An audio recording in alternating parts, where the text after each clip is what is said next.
The war is over. The great houses have bent the knee. Alpha King Torvin of Valdro sits upon a throne, built from the swords of his enemies, and no one dares meet his gaze. But for nearly a year now, the king has not slept. He paces the halls at night like something hunted. He sends riders to every corner of the realm.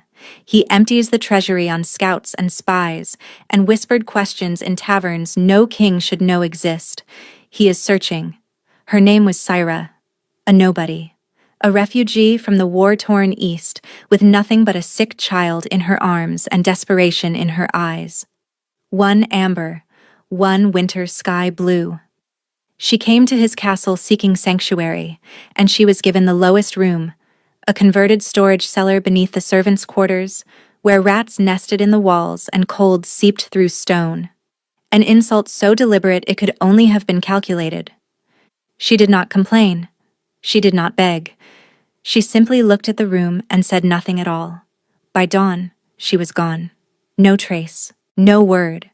She vanished like smoke through a crack in the world, and she took the child with her. The Alpha King has conquered nations. He has broken armies with his bare hands. His name makes grown men weep and warriors kneel. So why has he spent a year searching for one woman he humiliated? Why does the most feared ruler in the realm wake screaming her name? And what did she see that night that made her run? The castle gates were larger than any building in Ardenmoor. Syra tilted her head back, staring at the iron spikes crowning them like black thorns against the gray sky. Her arms ached. Bram had fallen asleep against her shoulder 3 miles back, heavier than he looked, all bones and fever heat burning through his threadbare coat. She adjusted her grip carefully. He murmured something, then stilled. Behind her, the line of refugees stretched toward the horizon. Hundreds, maybe thousands, all fleeing the eastern territories where war had left nothing but ash and unmarked graves. Syra had been walking for 19 days. Her boots had worn through on day 6. The cloth strips wrapped around her feet were black with dried blood. None of that mattered. Getting Bram inside the castle walls was everything. A guard approached, eyes moving over her with cold assessment, ragged dress, unwashed hair, a child who looked more dead than alive. Name and purpose, he said flatly, Syra of Ardenmoor. She kept her voice steady. Seeking sanctuary for myself and my brother. He needs a healer. The guard glanced at Bram's gray-tinged face. Healers are occupied. War-wounded take priority. He is 7 years old. The guard shrugged. Take it up with the chamberlain. Through the gates, left corridor. Ask for Lady Drusilla. Syra walked through before he could change his mind. The courtyard was chaos. Soldiers in tight formations. Servants rushing with arms full of linens. The smell hit her next. Blood, smoke, and the metallic tang of fear. She found Lady Drusilla behind an arched doorway hung with purple curtains. The woman was beautiful in the way a blade was beautiful. Silver hair swept back from precise, elegant features. Pale green eyes moved over Syra with slow, calculating assessment. Another refugee. State your skills. I can read, write, and work numbers. Kitchens, laundry, stables, whatever is needed. I only ask for lodging and a healer for my brother. Lady Drusilla's gaze dropped to Bram. The child is dying. He has a fever. It can be treated. Perhaps. Lady Drusilla made a note. Skills in literacy are useful. You will work in the records hall. As for lodging, she paused. We are quite full. The lower quarters will have to do. Anything. Thank you. Lady Drusilla smiled without warmth. A servant led Syra down, and further down. The stairs grew narrower, torches grew sparse, air thickened with damp and mildew. When they reached the door, Syra understood. This was not lodging, this was punishment. The room was a cellar. Stone walls sweating with moisture. A single straw pallet older than the castle itself. No window, no hearth. Cold so absolute it felt alive. The servant fled without meeting her eyes. Syra stood in the doorway and felt something inside her go quiet. 19 days of walking for this, carrying her dying brother through mud and rain for this, a room where rats lived better than refugees. She laid Bram on the pallet, tucking her coat around him. His forehead burned under her palm. She needed medicine, a healer, something other than this damp hole where her brother would die before morning. She would find the healer herself. The corridor was empty. She moved quickly, silently, the way she had learned during the war when soldiers came through Ardenmoor and you either hid or died. Up the stairs, through servants' passages, past golden light and murmured voices. She kept climbing until walls were hung with tapestries instead of mold. And then she heard it. A voice. Low. Urgent. Behind a door left slightly ajar. The bloodstain is working perfectly. Lady Drusilla's voice. He suspects nothing. By winter, his episodes will be severe enough that the council will declare him unfit. Then the crown passes to Regency, and we both know who controls the council. A muffled reply. Lady Drusilla laughed softly. The great Alpha King Torvin, brought low by a poison he cannot scent. Poetic, is it not? Kira stopped breathing. The king was being poisoned. Lady Drusilla was behind it. And Sira had just heard everything. She ran. Back through the passages, heart slamming against her ribs. She gathered Bram in her arms, coat and all. We have to go, she whispered against his hair. But the healer, Bram mumbled.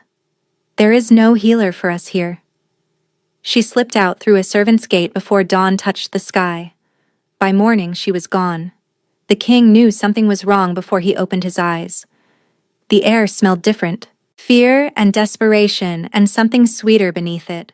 Something that made his wolf stir in ways he did not understand. He had smelled it yesterday. In the courtyard, briefly. A woman with a child in her arms.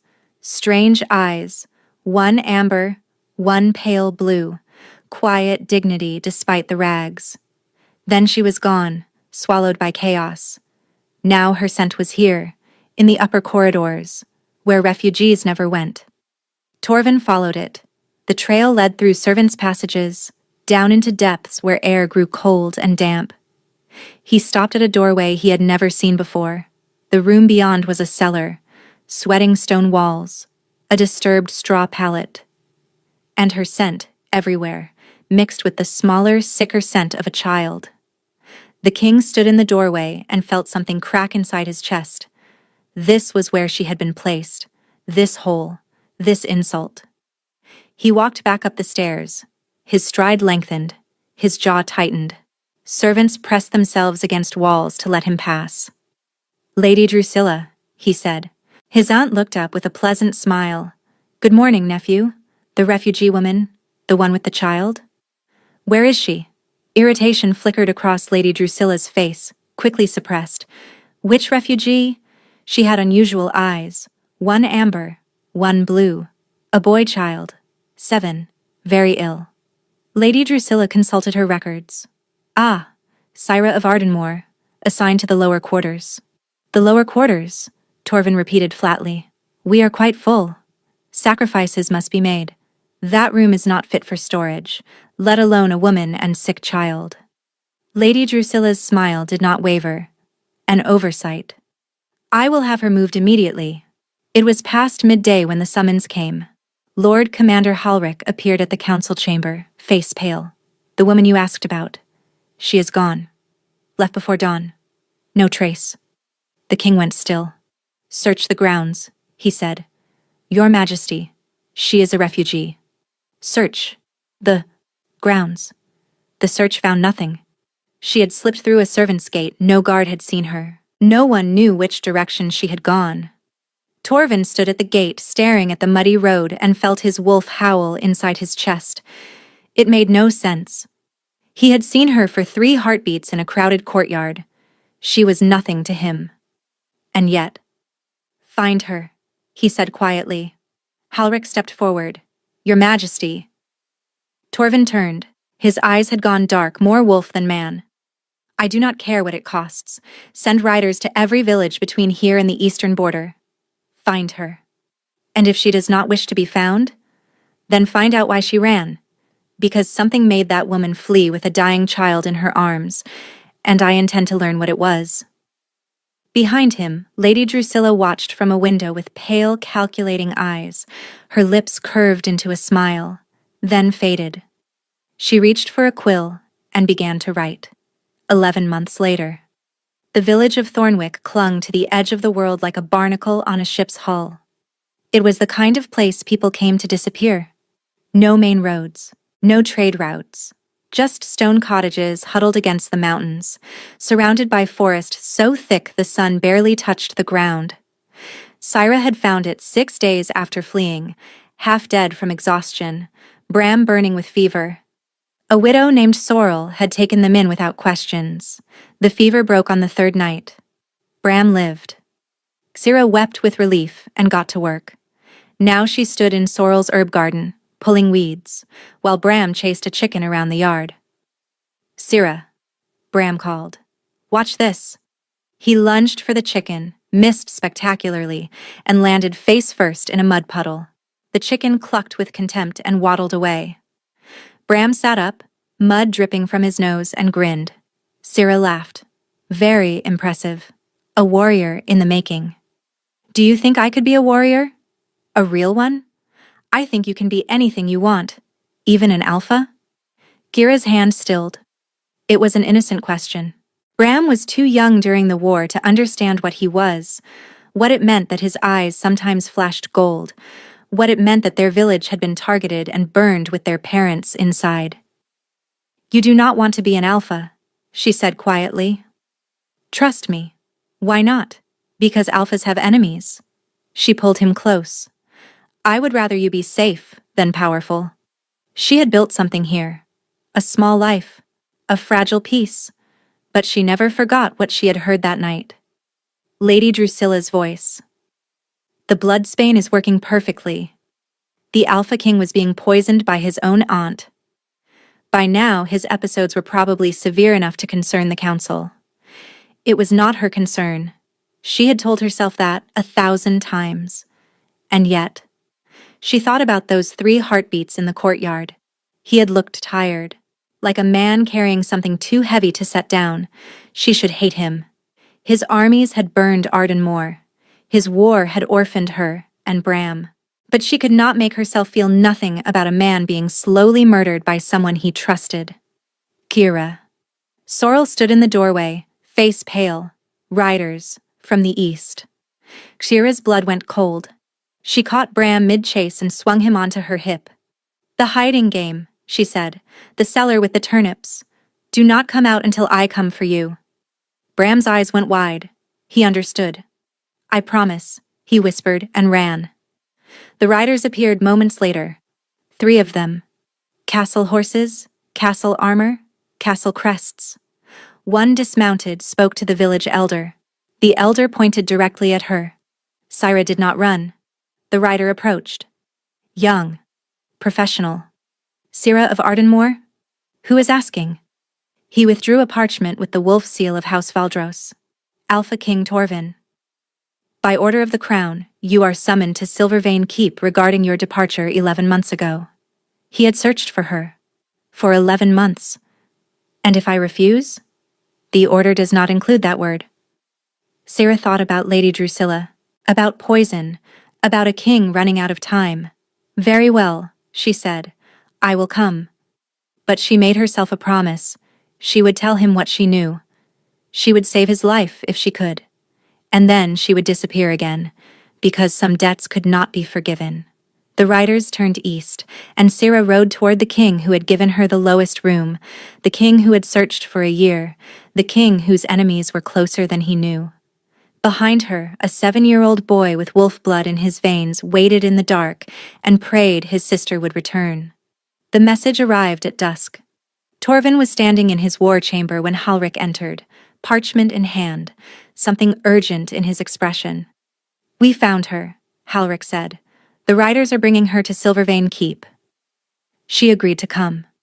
Torvin turned from the window. For a moment he could not speak. 11 months of searching. 11 months of sleepless nights and obsessive planning and the gnawing certainty that he had failed before he even began. And now she was coming here.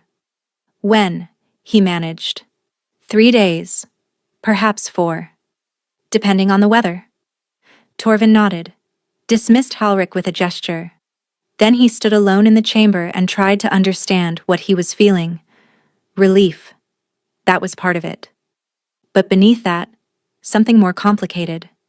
Fear, perhaps. Or anticipation. Or the strange hollow ache that had lived in his chest since the morning he discovered she was gone. He walked to the table where the map still lay, pins marking every village his riders had searched. He had stared at this map so many times he could see it when he closed his eyes. Every pin a failure. Every blank space a reminder that she had slipped through his fingers. "Why did you run, Syra of Ardenmoor?" The question had consumed him. In the beginning, he had told himself it was merely curiosity. A king should know what happened in his own castle. A woman had fled in the night, and he deserved to know why. But that explanation had worn thin long ago. The truth was simpler and more terrifying. He had seen her for 3 heartbeats in a crowded courtyard, and something inside him had recognized her. Not her face, not her name. Something deeper. Something his wolf understood even when his human mind could not. She mattered. He did not know why. He only knew that when she vanished, some essential piece of himself had vanished with her. And then, there were the episodes. Torvin looked at his hands. They were steady now, but they had not always been. The episodes came without warning. A sudden surge of violence, blinding and absolute. He would lose minutes, sometimes hours, and wake to find destruction around him. Broken furniture, terrified servants. Once, blood on his knuckles and no memory of how it got there.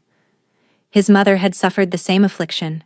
That was what Lady Drusilla had told him, a weakness of the bloodline, a flaw that could not be cured, only managed.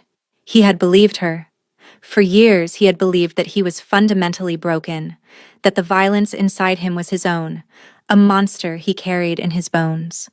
But lately, doubts had begun to creep in. The episodes had worsened over the past year.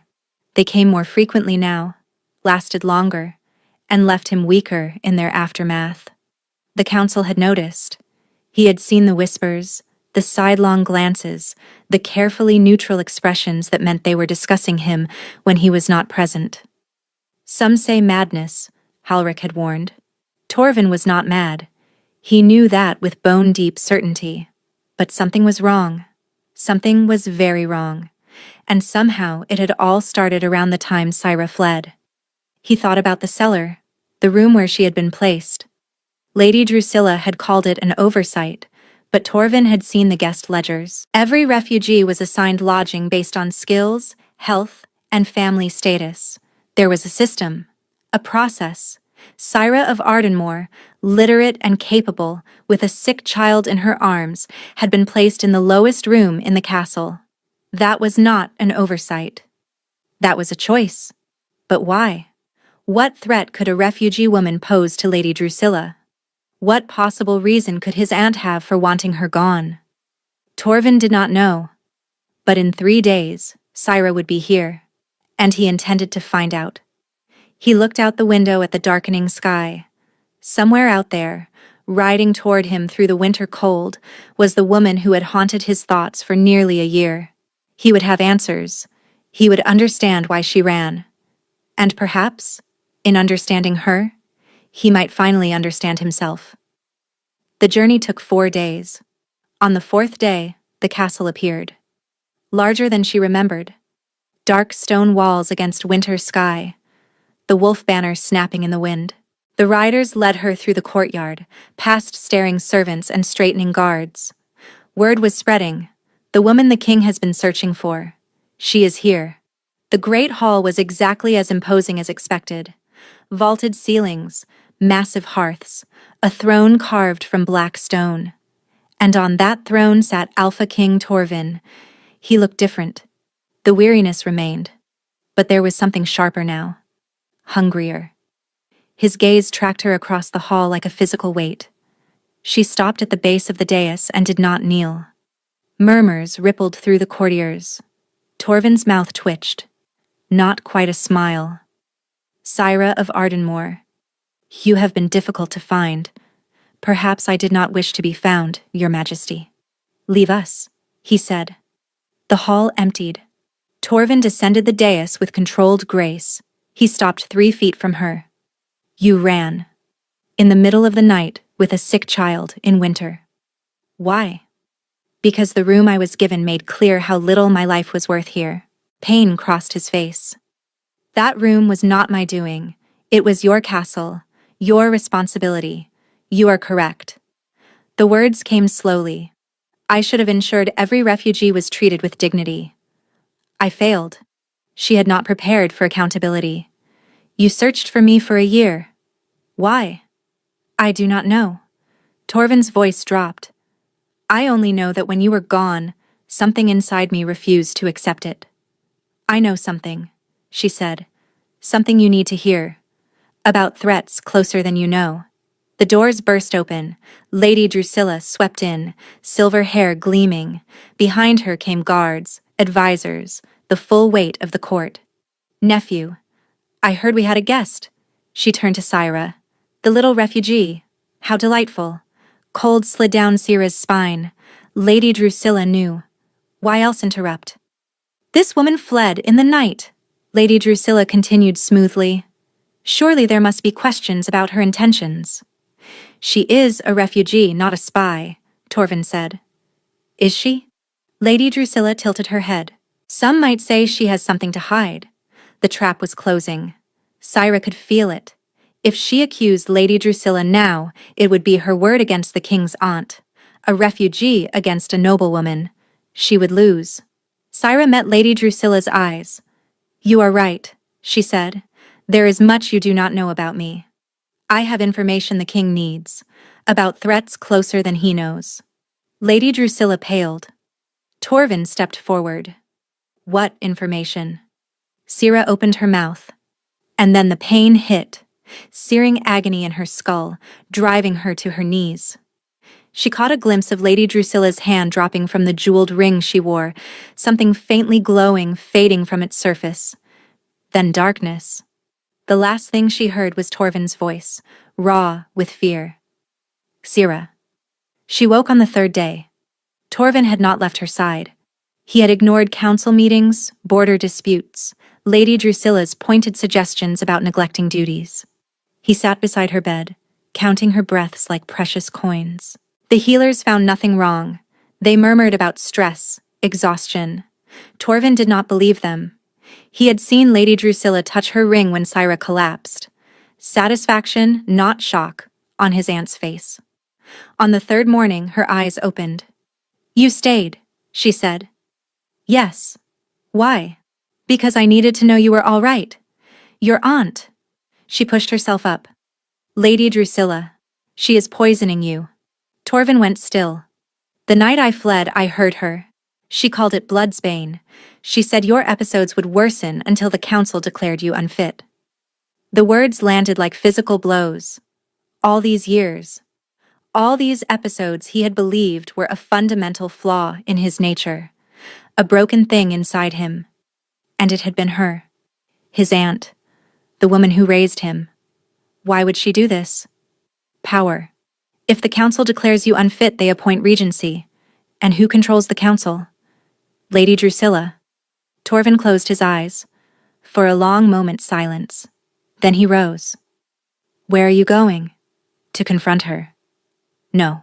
Syra caught his wrist. Not yet. She has allies, resources. If you confront her before you have proof, she will destroy you. Or me. Then what do you suggest? We find proof. We identify the poison, trace its source. We build a case so solid the council cannot ignore it. And then, she paused, we bring her down together. Together. Torvin looked at this woman who had every reason to hate him. Why would you do this for me? Because my brother is alive, because I fled that night. Because when I looked at you in that courtyard, I did not see a monster. I saw someone carrying too much alone. She paused. I know what that feels like. I will have you moved. Near my chambers, where I can ensure your safety. People will talk. Let them. He met her gaze. You saved my life. The least I can do is protect yours. I have conditions, she said. First, stop taking whatever she gives you. Find another source for food and drink. Done. Second, bring my brother here. He is 7 and alone. I will send riders today. Third, her eyes held his. Tell me the truth. About Ardenmoor. About why my parents died. The question hit him like a blow. The Eastern Territories were targeted because of their wolf bloodlines, he said quietly. Reports of a new alpha emerging. The generals advised elimination. I gave the order. Silence. My brother is the alpha you feared. He does not know it yet, but his eyes flash gold. He survived a fever that should have killed him. Torvin felt the blood drain from his face. And you brought him here, Syra continued, to the castle of the man who ordered his family's death, because you searched for me, and I decided to trust that the man who searched was not the same as the man who gave that order. She held his gaze. Was I wrong? Torvin thought about the boy. 7 years old, the very threat his generals had warned about. He thought about Lady Drusilla, how she had made him into a weapon, poisoned and manipulated him. He would not do the same to a child. No, he said. You were not wrong. I am not that man anymore. Syra studied him. Then we have work to do. Call me Torvin, he said. If we are going to bring down my aunt together, we should be on a first-name basis. For the first time, Syra laughed. Small, startled, quickly suppressed. But it transformed her face entirely. Torvin decided he would do whatever it took to hear that sound again. Bram arrived on a gray morning, 3 days after Syra had woken. She stood at the castle gates, heart pounding. Torvin stood beside her, a steady presence she had not asked for but had come to rely upon. The riders stopped. One lifted a small figure down. Bram. He looked taller. Brown curls across his forehead, eyes bright and searching. Syra. He ran. She dropped to her knees and caught him. You came back, he whispered. You promised and you did. I will always come back. Is that the king? Bram asked, looking past her. Yes. Bram pulled free and walked directly up to Torvin. My sister says you searched for her for a whole year. Torvin crouched to his level. I have. Why? Because she mattered. Even before I understood why. Bram nodded, satisfied. I am Bram. I am 7. I like chickens, and I am going to be a warrior someday. It is an honor to meet you, Bram. Bram smiled, bright and trusting. Syra felt her throat tighten. In the days that followed, Syra and Torvin worked together to trace the poison. They discovered Lady Drusilla served a particular wine at every meal. Torvin stopped drinking it, and his episodes began to ease. But Lady Drusilla was watching. Kira felt her gaze everywhere. One evening, a week after Bram's arrival, Kira found herself alone with Torvin in the library. The fire had burned low. Snow fell outside. You are worried, Torvin said. I am always worried. It is how I survive. Tell me. I am afraid I have put Bram in more danger than ever before. Torvin took her hand. I cannot promise safety, he said, but I can promise this. I will protect your brother with my life, not because of what he is, because of who you are. Why do you care so much? His thumb traced her knuckles. When I saw you in that courtyard, I recognized you. Like finding a piece of myself I did not know was missing. You are not a monster, she said quietly. How do you know? Because monsters do not kneel to speak to children. Because monsters do not search for a year. Because monsters do not look at me the way you do. How do I look at you? Like I matter. He cupped her face. You do matter. More than anything. He kissed her. Soft at first, then deeper when she responded, her fingers curling into his shirt. When they pulled apart, she was trembling. This is dangerous. Everything worth having is dangerous. The door burst open. A servant, white with terror. The boy has been taken. The world went red. Torvin was out of the library before the servant finished, his wolf rising so fast he felt bones beginning to shift. He forced himself human. Where? He snarled. The East Tower. Lady Drusilla said she needed to speak with him. Lady Drusilla's private chambers. He took the stairs 3 at a time, Kira close behind. The tower door was barred. Torvin slammed his shoulder into it with the full force of his wolf. The door shattered. Lady Drusilla stood at the center, dressed for travel. Behind her, 2 guards held Bram, a knife at his throat. Bram's eyes were wide, but not crying. The Alpha King arrives, Lady Drusilla said. Predictable. Let him go. No. This is between us. On the contrary, Lady Drusilla smiled. He is the last Alpha of the Eastern bloodlines, the threat you failed to eliminate. What will the Council say when they learn you have been harboring the enemy? He is 7 years old, Syra said. Children grow up. Lady Drusilla's gaze moved to Syra. You were supposed to die in that cellar, but you survived. And my fool nephew spent a year searching, neglecting everything. She looked at Torvin with contempt. You have always been weak.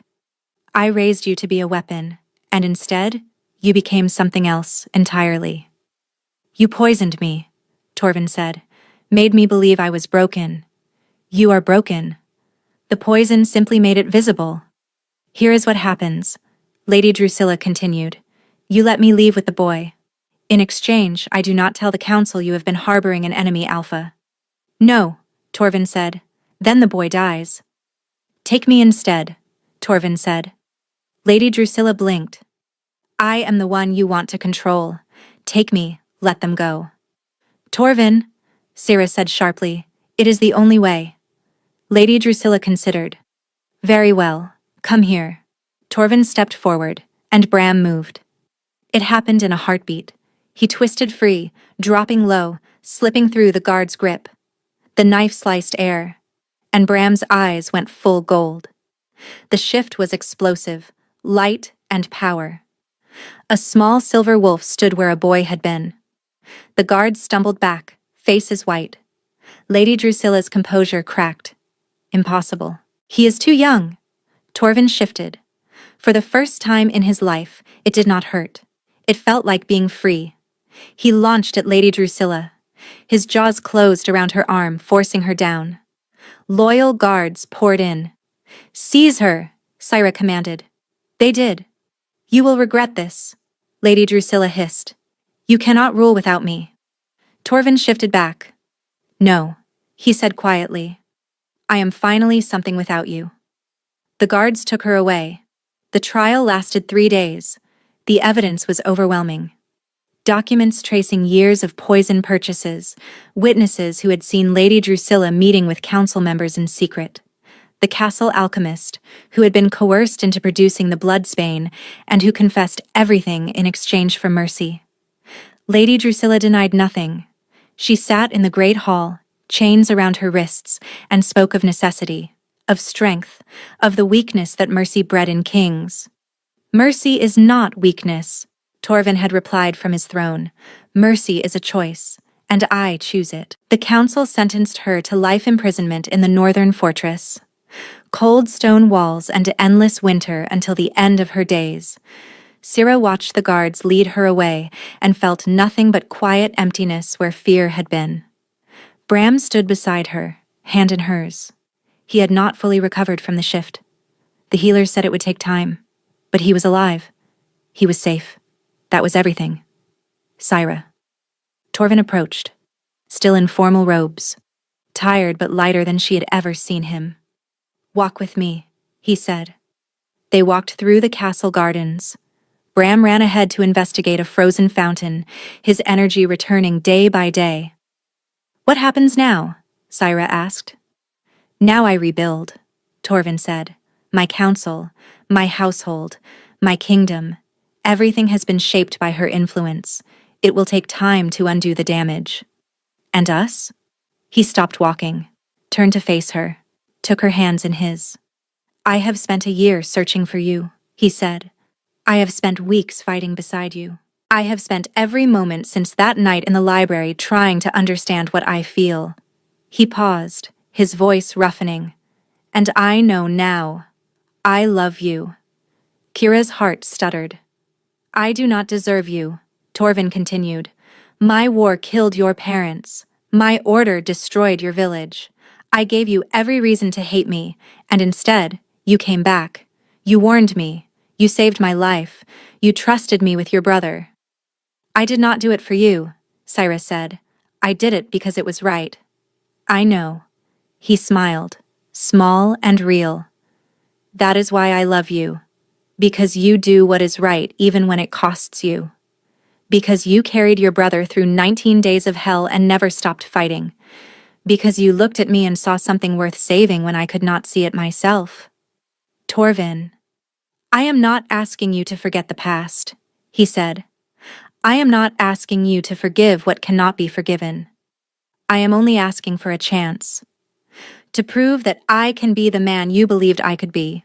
To earn your trust. To build something new. Sira looked at him. This scarred, tired, complicated man who had searched for her for a year, who had knelt in frozen mud to speak to her brother, who had offered his life for a child he barely knew. I cannot promise forgiveness, she said slowly. Not yet. Some wounds take longer to heal. Torvin nodded, accepting. But I will stay, she said. I will let you try. And I will be here while you rebuild. Hope broke across his face, bright and unguarded. May I kiss you? He asked. You may. He cupped her face gently and kissed her, soft and slow and full of promise. Behind them, Bram made a loud gagging sound. Disgusting, he announced. Are you going to do that all the time now? Torvin pulled back, grinning. Probably. Bram considered this. Fine. But I get more chicken duties. Agreed. Bram nodded, satisfied, and went back to the fountain. Syra leaned into Torvin's side. He wrapped an arm around her shoulders. The snow began to fall. 6 months later, the great hall blazed with candlelight. Hundreds of faces watched as the Alpha King entered with a woman no one had expected. A refugee. A survivor. The woman who had saved the king's life. They walked together down the center aisle, hand in hand. Bram waited at the front, formal clothes already dirt-stained. When he saw Sira, his grin threatened to consume his entire face. He had grown in the past 6 months. Taller, stronger, more confident. The silver wolf inside him was settling, learning, becoming part of who he was, rather than something to fear. Torvin had been training him, patiently, carefully, teaching him control the way no one had ever taught Torvin himself. Sira smiled at her brother, and he beamed back. 1 year ago, Torvin said, his voice carrying through the silent hall, a woman came to this castle seeking sanctuary. She was given the lowest room, an insult. A cruelty I did not know about until she was already gone. She fled, and I spent a year searching for her. Murmurs rippled through the crowd. She saved my life. She exposed a conspiracy that would have destroyed this kingdom. And she did it not for power, not for reward, but because it was right. He turned to face her fully, taking both her hands in his. I was lost before I found her, broken in ways I did not understand. She showed me the truth, and in doing so, she gave me back myself. He paused and his voice softened. Today I ask her to stand beside me, not as a refugee, not as a guest, as my queen, as my partner, as the woman I love. The hall erupted in whispers. Is that a proposal? Syra asked quietly, smiling despite herself. It is a question, he replied. One I will keep asking until you are ready to answer. She looked at him. This man who had been her enemy, then her ally, then something more. This man who had made terrible choices and was working every day to become better. This man who loved her brother like his own and looked at her like she was the most precious thing in the world. Yes, she said. I will be your queen. I will stand beside you. I will help you rebuild. Joy transformed his face. He pulled her into his arms and kissed her in front of the entire kingdom. The hall exploded into cheers. When they finally broke apart, Bram had somehow escaped his minders and was tugging at Syra's gown. Does this mean I am a prince now? He demanded. Syra laughed, the sound bright and free. I suppose it does. Bram pumped his fist. Excellent. I am going to need more chickens. Torvin crouched to his level, expression grave. That can be arranged, Prince Bram. Bram threw his arms around Torvin's neck. Torvin caught him easily, lifting him up, and for a moment all three of them stood together in the golden light of the great hall. A family. Improbable, and imperfect, and entirely real. Dira looked out at the crowd. Nobles and commoners, soldiers and refugees, all gathered to witness this moment. She thought about everything that had brought her here, the war, the loss, the cellar, the year of hiding, the choice to return. She was no longer the woman who had been given the lowest room. She was the woman who would stand beside the king. She was finally home.